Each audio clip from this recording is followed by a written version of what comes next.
you know what? I got the best labor force around. And in honor of them and in honor of you guys, we are going to do a site-wide sale, 15% off plus free shipping. I appreciate the support, and hopefully you come to the site, man. If you haven't got a Johnny Glock's newsletter, go to the site and make sure you do that, because that's where all the codes are going to be going out and stuff like that. So sign up and get yourself some Johnny Glock's triggers, brother.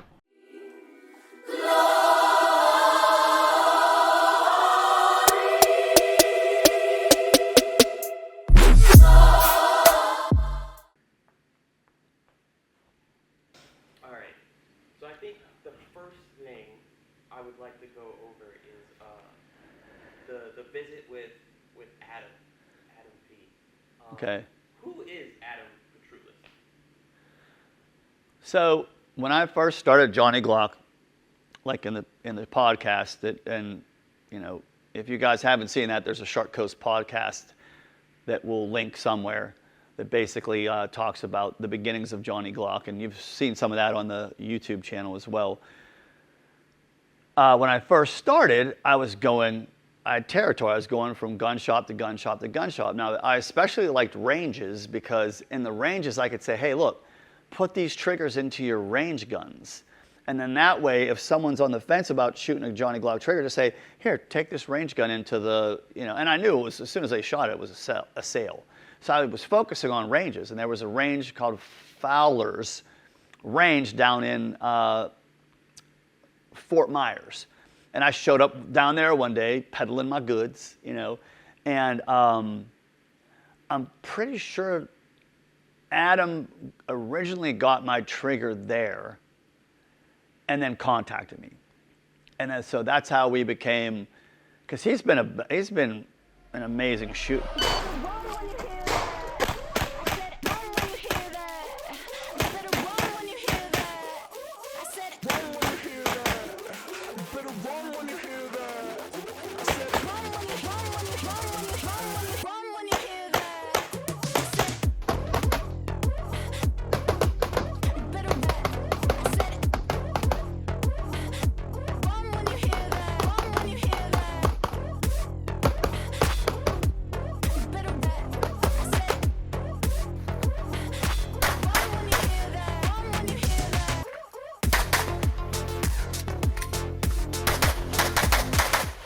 I mean, it's, you know, decade plus, probably 15 years that I've known him. It's probably from here to that wall. Yes. And a big, long corridor. You've seen it in the videos. Yeah, you've seen the videos. I've seen the videos. Absolutely. Absolutely. So, just for some reference, Yes. Mike, Adam was literally my first, you could probably film this too. I'm filming. Oh, you're filming? Yeah, always filming. Camera's always on. How you do that? Yeah, so Adam was my first shooter ever. Over a decade. Oh yeah, I didn't even know you could sponsor shooters. That's how, you know what I mean. So Yeah. and you know, and he was slinging lead constantly back then too. So he was kind of like my first like sponsored shooter. So, but yeah, so he was the first person that shot under the Johnny Glock's name, and we've just always been friends ever since. You know, always kept in touch, and you know, then once the Instagram revolution came out, you know, he started posting on Instagram.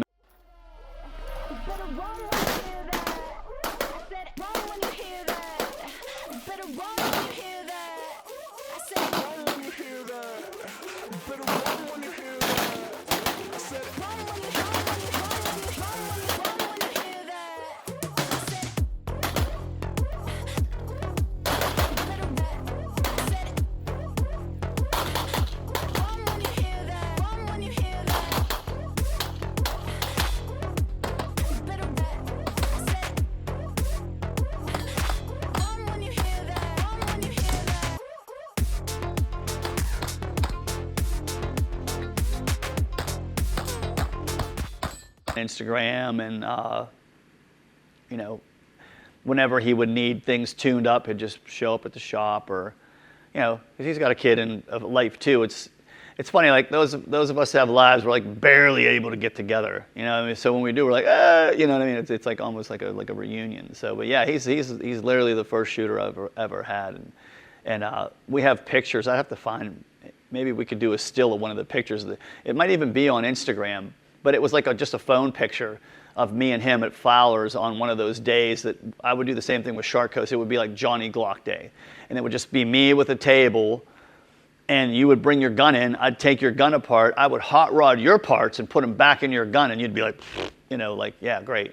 And that's like, I always talk about that's how I got the skill set that I have, because I was doing so many one-offs. Because I'd say, hey, what do you want this to be like? And I'd say, I want it to be like this.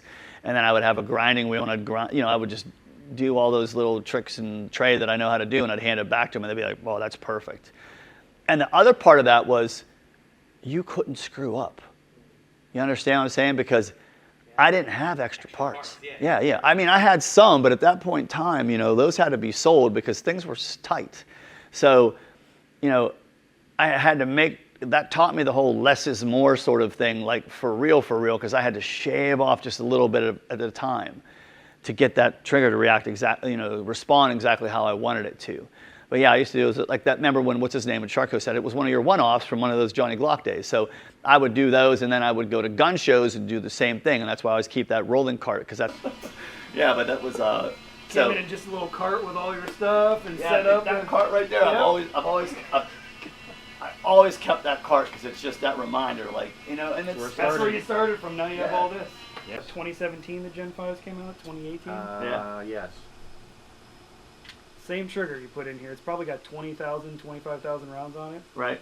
I was like, here, hold this trigger. Same action. And that's why I wanted to come up here, because I'm like, where I'm gonna pick up a few seconds is gonna be on the trigger. Yeah, I was like, here, pull the trigger on this. It's a little rolling cart I had, and I had a little setup on top of that, and I would just do it right there. And people loved it too. You know, that's kind of why the Sarasota crew, because, you know, you and I used to like have, you know, cameras of what I was doing up on monitors. And, you know, if you're a gun show guy and you're walking around a gun show and you see like a gunsmith actually doing something and he's like giving away the sauce. So for Trulis, you carry a 19 and then shoot the 47, but then in Actually, comp shoot the Zev? Well, let me tell you, no, the Zev's gone, and I'm going to the 47s. Oh, really? I was doing decent. You're doing better than decent. I'll tell you when you suck. You were doing better than decent. And I shot his 47 actually with a dot on it. I You might have might to, take pictures of Johnny. I might have to get Well, I might another just 47 send and it run to- a dot, because I'm I'm gonna not a send it dot to, guy at all. I'm an Yeah. on-site guy. To Tanica. But Oh, he, yeah, tell him I to shot put his some 47, ran a plate rack, in like 2 seconds, just dink, dink, dink, dink, dink, and I'm like, okay, I'm gonna get the 47 because I was debating. I'll just get a 17 and whatever, but So why is everybody loving the 47 so much? Because G from Glock Brazil came in.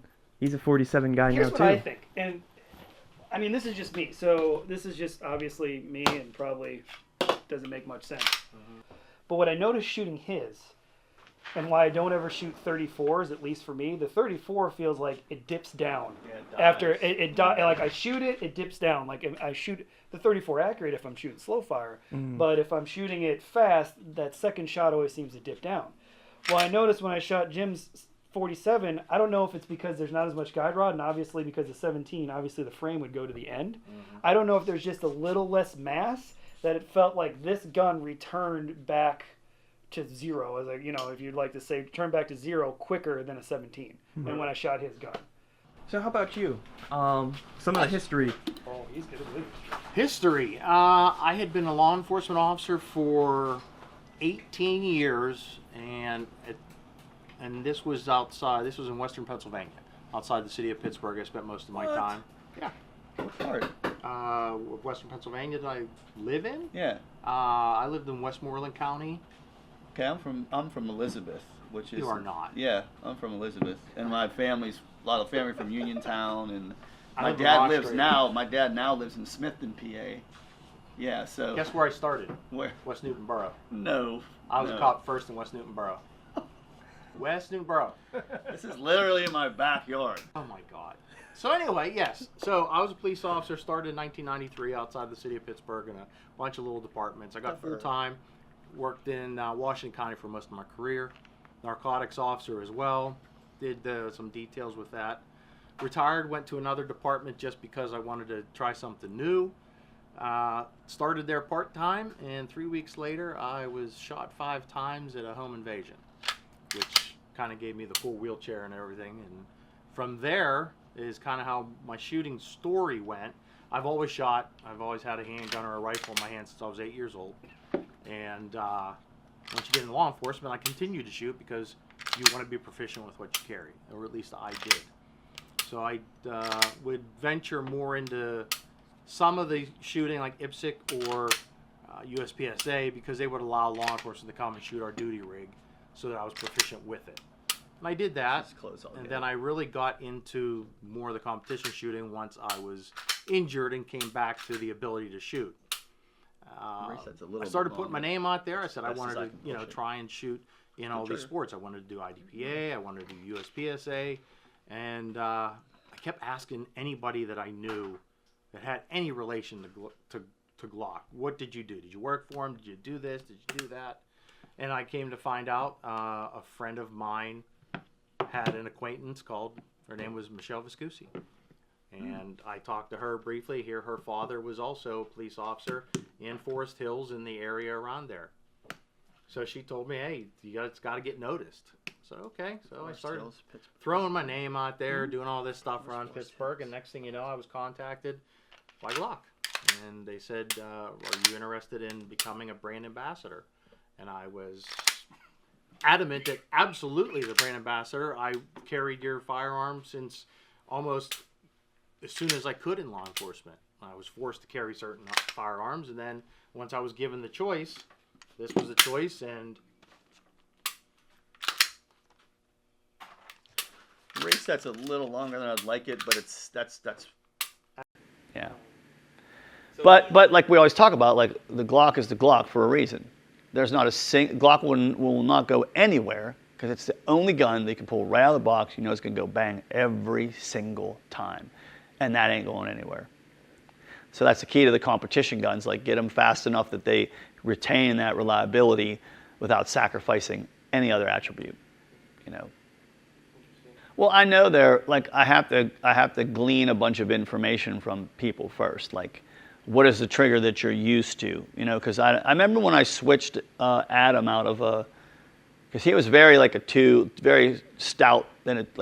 All of us cut our teeth on Gen 3s, and Gen 3s are like wall. You know, that's why everyone says the Glock has a reputation for shooting low left, and it's not. It doesn't. It just, once you hit that wall and things start to stack a little bit, you know, people engage that pinky and that ring finger, and then it tilts that gun down. It doesn't have anything to do with the placement of the finger. You know, a chart that used to be like where you're placing your finger. It's like, all right, that doesn't really pan out the way everyone thought. But once you start incorporating that, you know, this, and if you don't have a good, strong, you know, support hand, you're gonna have problems.